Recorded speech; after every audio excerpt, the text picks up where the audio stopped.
News মিডিয়ালৈ নতুন বছৰৰ কাৰণে ওলগ জনাইছোঁ। আজি আমাৰ যিটো ৰংজালী বৈশাগু সোণালী জয়ন্তীৰ দিন, এই দিনটো আজি তৃতীয় দিনত আগবাঢ়িছে। আজি মুকলি অধিৱেশন, গতিকে আমি আজি আমাৰ কালচাৰলৈ যিটো চলে গাঁৱত বিয়া আগানা তাৰপিছত লক্ষ্মী আদৰা ইত্যাদি, আজি এইটো মানে আমি ইয়াৰ জৰিয়তে দেখাব বিচাৰিছোঁ মিডিয়াৰ জৰিয়তে।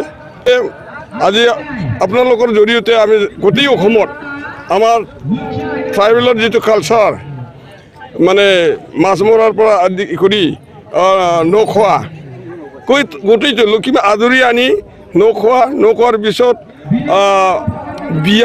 বিয়াৰ পিছত আকৌ মানে মাছ মৰা ইত্যাদিলৈকে আমি আমাৰ কালচাৰটো দেখাব বিচাৰিছোঁ। সেয়ে আজি মানে আমি অলপ সময়ৰ কাৰণে হ'লেও এইটো দেখক। ইয়াৰ অলপ আগতে আমি গছ টছ ৰুলোঁ, মানে প্ৰাকৃতিক যাতে প্ৰদূষণৰ পৰা মুক্ত হয়, গতিকে আমি এইটোও দেখালোঁ আপোনালোকৰ জৰিয়তে। সেয়ে মানে আজি আমাৰ এই ভণ্ডিখনত আহি আপোনালোকে উপস্থিত হোৱাৰ কাৰণে আপোনালোক আটাইকে নতুন বছৰৰ ধন্যবাদ জনালোঁ। নিউজ মিডিয়ালৈ নতুন বছৰৰ কাৰণে ওলগ জনাইছোঁ। আজি আমাৰ যিটো ৰংজালী বৈশাগু সোণালী জয়ন্তীৰ দিন, এই দিনটো আজি তৃতীয় দিনত আগবাঢ়িছে। আজি মুকলি অধিৱেশন, গতিকে আমি আজি আমাৰ কালচাৰলৈ যিটো চলে গাঁৱত বিয়া আগানা তাৰপিছত লক্ষ্মী আদৰা ইত্যাদি, আজি এইটো মানে আমি ইয়াৰ জৰিয়তে দেখাব বিচাৰিছোঁ মিডিয়াৰ জৰিয়তে।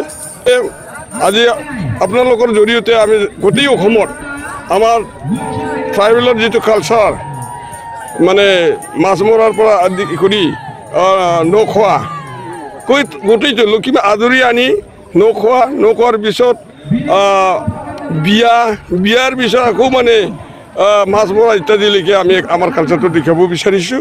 সেয়ে আজি মানে আমি অলপ সময়ৰ কাৰণে হ'লেও এইটো দেখক।